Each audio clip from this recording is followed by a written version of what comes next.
श्री सद्गुरुदेव भगवान की जय हो। त्रिलोकीनाथ श्री रामचंद्र जी महाराज की जय हो। भगवान श्री कृष्णचंद्र जी महाराज की जय हो। भगवान श्री महाकालेश्वर महाराज की जय हो। बारात जनकपुर में पहुंच चुकी है भगवान की और लगन भी निकाली जा चुकी है। लगन का दिन आया। लगन के अनुसार हेमंत ऋतु का सुहावना अगहन का महीना, ग्रह तिथि नक्षत्र योग और बार सभी श्रेष्ठ है। लगन मुहूर्त शोधकर ब्रह्मा जी ने उस पर विचार किया है। अब भगवान के विवाह की तैयारियां शुरू हो गई हैं। श्रवण कीजिए। पठय दीन नारद सन सोई, गनी जनक के गन कन जोई। सुनी सकल लोगन यह बाता, कहें ज्योतिषी आए विधाता। और उस लगन पत्रिका को नारद जी के हाथ जनक जी के यहाँ भेज दिया। जनक जी के ज्योतिषियों ने भी वही गणना कर रखी थी। जब सब लोगों ने यह बात सुनी तब वे कहने लगे कि यहाँ के ज्योतिषी भी ब्रह्मा ही हैं। धैन धूर बेला विमल, सकल सुमंगल मूल। विप्रन कयु विधेय सन, जान शकुन अनुकूल। निर्मल और सभी सुंदर मंगलों की मूल गोधूली की पवित्र वेला आ गई और अनुकूल शकुन होने लगे। यह जानकर विप्रों ने जनक जी से कहा, उपरोत है कयु नर नाहा, अब विलम्ब कर कारण कहा। शतानंद तब सचिव बुलाए, मंगल सकल साज सब ल्याए। तब राजा जनक ने पुरोहित शतानंद जी से कहा कि अब देर का क्या कारण है। तब शतानंद जी ने मंत्रियों को बुलाया। वे सब मंगल का सामान सजा कर ले आए। शंख निशान पनो बहु बाजे, मंगल कलश सगन सगुन शोभ साजे। सुभग सुवासिनी गावहि गीता, करह वेद धुन विप्र पुनीता। शंख नगाड़े ढोल और बहुत से बाजे बजने लगे तथा मंगल कलश और शुभ शकुन की वस्तुएं दधि दूर आदि सजाई गई। सुंदर स्वागन स्त्रियां गीत गा रही हैं और पवित्र विप्र वेद की ध्वनि कर रहे हैं। लैन चले सादर यह भांति, गए जहाँ जनवास बराती। कौशलपति कर देख समाजू, अति लघु लाग तिन्हे सुरराजू। सब लोग इस प्रकार आदरपूर्वक बारात को लेने चले और जहाँ बरातियों का जनवासा था वहाँ गए। अवधपति दशरथ जी का समाज वैभव देखकर उनको देवराज इंद्र भी बहुत ही तुच्छ लगने लगे। भयउ समय अब धारिये पाऊ, यह सुन परा निशान घाऊ। गुरहे पूछ कर कुल विधि राजा, चले संग मुनि साधु समाजा। उन्होंने जाकर विनती की, समय हो गया अब पधारिए। यह सुनते ही नगाड़ों पर चोट पड़ी।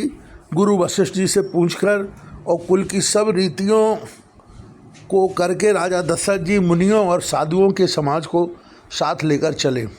भाग विभव अवदेश कर देख देव ब्रह्मादि, लगे सराहन सहिस मुख, जान जन्म निजबादी। अवध नरेश दशरथ जी का भाग्य और वैभव देखकर और अपना जन्म व्यर्थ समझकर ब्रह्मा जी आदि देवता हजारों मुखों से उसकी सराहना करने लगे। सुरन सुमंगल अब शर जानू, बरसय सुमन बजाय निशान। शिव ब्रह्मादिक विबुध बरु था, चढ़े विमानन नाना जूथा। देवगण सुंदर मंगल का अवसर जानकर नगाड़े बजा बजाकर फूल बरसाते हैं। शिव जी, ब्रह्मा जी आदि देववृंद यूथ टोलियां बना बनाकर विमानों पर जा चढ़े। प्रेम पुलक तन हृदय उछाऊ, चले विलोकन राम विवाहु। देख जनकपुर सुर अनुरागे, निज निज लोक सभे लघु लागे। और प्रेम से पुलकित होकर शरीर हो तथा हृदय में उत्साह भरकर श्री रामचंद्र जी का विवाह देखने चले। जनकपुर को देखकर देवता इतने अनुरुक्त हो गए कि उन सबको अपने अपने लोग बहुत तुच्छ लगने लगे। चित्तमय चकित विचित्र विताना, रचना सकल अलौकिक नाना। नगर नार नर रूप निधाना, सुघर सुधर्म सुशील सुजाना। विचित्र मंडप को तथा नाना प्रकार की सब अलौकिक रचनाओं को वे चकित होकर देख रहे हैं। नगर के स्त्री पुरुष रूप के भंडार सुगढ़ श्रेष्ठ धर्मात्मा सुशील और सुजान हैं। तिनय देख सब सुर नर नारी, भये नखत जन विदु उजियारी। विदे भय आचरज विषेखी, निज करनी कछु कतहु न देखी। उन्हें देखकर सब देवता और देवांगनाएं ऐसे प्रवाहीन हो गए जैसे चंद्रमा के उजियाले में तारागण फीके पड़ जाते हैं। ब्रह्मा जी को विशेष आश्चर्य हुआ, क्योंकि भाव उन्होंने अपनी कोई करनी रचना तो कहीं देखी ही नहीं। शिव समझाए देव सब, जा जन आचर भुलाओ। हृदय विचारों धीर धर, सिय रघुवीर ब्याहु। तब शिवजी ने सब देवताओं को समझाया कि तुम लोग आश्चर्य में मत भूलो, हृदय में धीरज धरकर विचार तो करो कि यह भगवान की महामहिमामयी शक्ति श्री सीता जी का और अखिल ब्रह्मांडों के परम ईश्वर साक्षात भगवान श्री रामचंद्र जी का विवाह है। जिनकर नाम लेत जग माही, सकल अमंगल मूल नशाही। करतल होए पदार्थ चारी, देते सिय राम कहयो कामारी। जिनका नाम लेते ही जगत में सारे अमंगलों की जड़ कट जाती है और चारों पदार्थ अर्थ धर्म काम और मोक्ष मुट्ठी में आ जाते हैं। ये वही जगत के माता पिता श्री सीताराम जी हैं। काम के शत्रु शिव जी ने ऐसा कहा, यह विद शम्भु सुरन समझावा। पुन आगे बर बसें चलावा, देवन देखे दशरथ जाता। महामोद मन पुलकित गाता। इस प्रकार शिव जी ने देवताओं को समझाया और फिर अपने श्रेष्ठ बैल नंदीश्वर को आगे बढ़ाया। देवताओं ने देखा कि दशरथ जी मन में बड़े ही प्रसन्न और शरीर से पुलकित हुए चले जा रहे हैं। साधु समाज संग मह देवा, जन तनु धरे करे सुख सेवा। सोहत साथ सुभग सुत चारी, जनो अपवर्ग सकल तनुधारी। उनके साथ परम हर्षयुक्त साधुओं और विप्रों की मंडली ऐसी शोभा दे रही है मानो समस्त सुख शरीर धारण करके उनकी सेवा कर रहे हों। चारों सुंदर पुत्र साथ में ऐसे सुशोभित है मानो संपूर्ण मोक्ष सालोक सामीप्य सारूप्य सायुज शरीर धारण किए हों। मरकत कनक बरन बर जोरी, देख सुरन भय प्रीत न थोरी। पुनरामय बिलोक ही हर्षे, नृपय शराय सुमन तिन बरसे।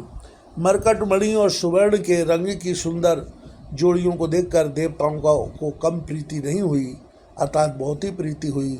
फिर रामचंद्र जी को देखकर वे हृदय में अत्यंत हर्षित हुए और राजा की सराहना करके उन्होंने फूल बरसाए। राम रूप नक्सिक सुभग, बारहि बार निहार। पुलक गात लोचन सजल, उमा समेत पुरारी।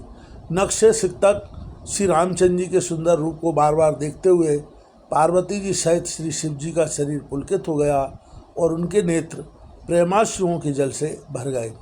कि कंठ दुति श्यामल अंगा, तड़ित बिनंदक वशन सुरंगा।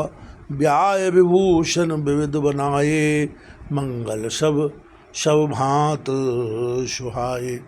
राम जी का मोर के कंठ की सी कांति वाला हरिताभ श्याम शरीर है। बिजली का अत्यंत निरादर करने वाले प्रकाशमय सुंदर पीत रंग के वस्त्र हैं। सब महामंगल और सब प्रकार से सुंदर भांति भांति के विवाह के आभूषण शरीर पर सजाए हुए हैं। शरद विमल विदु बदन सुहावन, नयन नवल राजीव लजावन, शकल अलौकिक सुंदरताई, कह न जाए मन ही मन भाई। उनका सुंदर मुख शरद पूर्णिमा के निर्मल चंद्रमा के समान और मनोहर नेत्र कमल को लजाने वाले हैं। सारी सुंदरता अलौकिक